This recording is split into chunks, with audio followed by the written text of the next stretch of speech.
How many steps a day do you need to do to reduce your cardiovascular risk factor by up to 50% or even more? Well, let's take a look.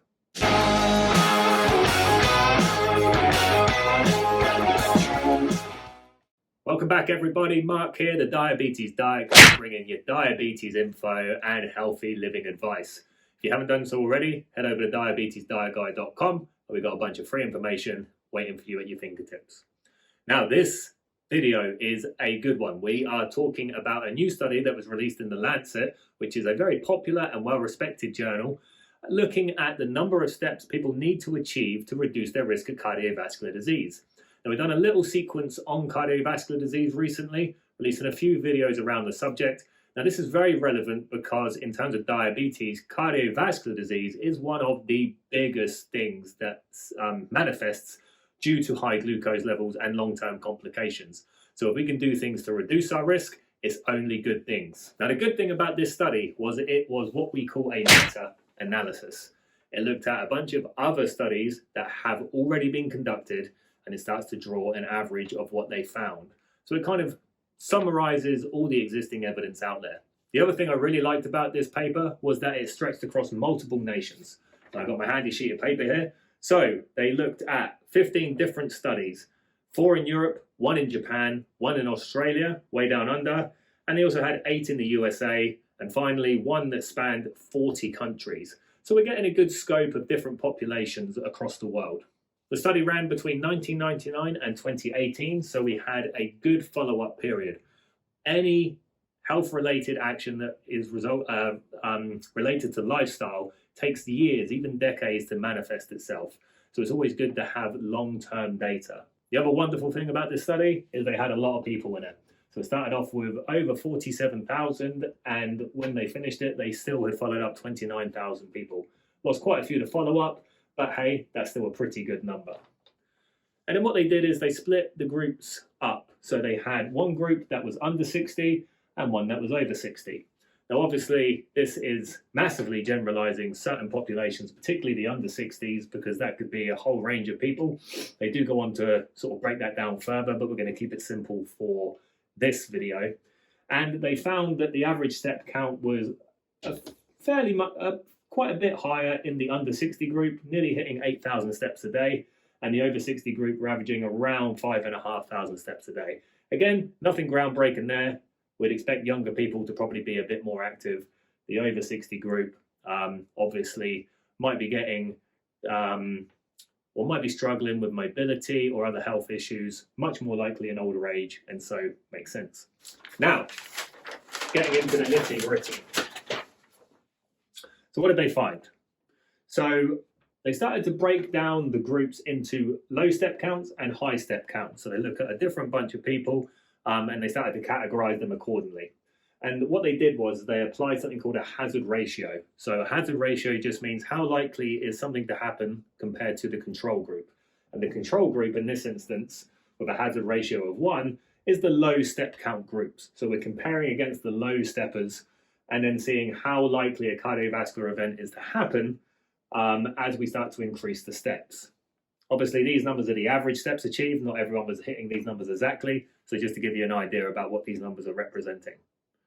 Now, the first thing you'll notice is that as you do more steps, the hazard ratio goes down. So anything under 1 means your risk is reducing. Anything over 1 means your risk is increasing. So already, probably not news to you, exercise is good for you. So that is one thing you can take away from this. But interestingly, as the steps started to increase, the risk started to drop. But there was kind of this inflection point where the results started to plateau. In the under 60 group, they found that when they achieved between 8,000 and 10,000 steps a day, additional benefits weren't necessarily found thereafter. So actually, it kind of gives us a nice indication that by hitting that kind of 8,000 to 10,000 step count, what we're achieving is a massive risk reduction, over 50% in terms of the disease risk for cardiovascular disease. And it doesn't mean that you shouldn't go on and do more steps, but it does give us a number to aim for. The same could be said for the over 60 group. The numbers were slightly less. Those achieving 6,000 to 8,000 steps a day saw similar reductions. I know the numbers here say it went down to 0.3, but actually the authors reported that there was a plateau point around that 6,000 to 8,000 point. The other thing that they did look at was whether or not intensity made a difference. And they did this by measuring the step count. So they measured people who took 40 paces a minute compared to people that would take 100 paces a minute. Obviously, the more paces you're taking, the quicker you're walking, and thus we're walking more intensely. Now, initially, it looked like the intensity was a big impactor on how the cardiovascular risk transpired. So people that walked faster tended to have a lower risk. But when they adjusted for overall step counts, in this instance, it didn't make much of a difference. However, we do know from other studies that intensity or increased intensity is associated with reduced reduction. So the jury's still out on that one. There are other robust studies that show that it is beneficial. Just intuitively, it feels like it should be more beneficial. There are other studies historically as well that show high intensity activity is as good as long and prolonged exercise. But in this study, they were unable to prove that when they adjusted for the overall step count, i.e. people that walked faster tended to do more steps as well. So it was hard to separate out whether it was the increased steps or the actual intensity. One thing to note, and if you've watched a few of my videos, you'll see this coming up a lot. They did use some fancy statistics to start to separate out different variables called a Cox regression analysis. So we start to filter out other factors that might have impacted this, such as smoking, drinking habits, lifestyle, etc. So we can get a nice clean look at these demographics without other factors impacting it. But that does mean we've had to manipulate the data set in such a way that it might not represent actually what happened on the ground. However, what I really like about this study is not only was it a meta-analysis and looked at a large population, it's looking at something that you can kind of put in or out. So it's a bit like a medication study where you can give someone the pill or not give them the pill, and then it can be dose dependent. As opposed to something like diet, where if I increase your carbohydrates, I also increase your calories or change one of the other nutrients that you're eating. So it's sometimes hard to separate out what's the cause and effect. Whereas something like this, although it is still an observational study, so we're just observing the number of cardiovascular events and then mapping it against how many steps these people achieved, rather than something called a randomized control study, which is the gold standard of studies, much more robust. But unfortunately, with lifestyle, it's hard to do that.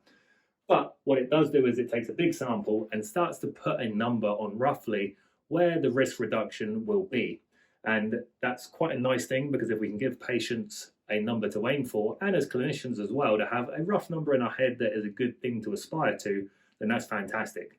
Now, the other beautiful thing about this, particularly for the over 60 cohort, is the common held belief that you need to be doing 10,000 steps a day, which actually comes from a study in Japan, which was looking at exercise adherence, not health-related data. I have another video on that, which I'll link to at the end. It's called the 10,000 step myth. Actually, you don't have to be doing that much, particularly in the over 60 cohort. Now, if you're looking for weight loss, it might be a different story, but in terms of cardiovascular risk, which will also feed into other disease risk factors, which weren't looked at in this, but it's all related, you can see that you can reduce the risk significantly, over 50%, by achieving, in reality, fairly modest step counts, which is promising. So we'll leave it there, guys. Thanks for watching. I hope you enjoyed the video. If you did, make sure you hit the like and subscribe button. Really helps us out. If you need an extra helping hand with your lifestyle goals or your diabetes management, head over to diabetesdietguide.com and look at our consultancy packages, where we'll work with you one-to-one and help you get to where you want to be. Or if you want to, email us directly at info@diabetesdietguide.com. Thanks a lot for watching, and we'll see you later.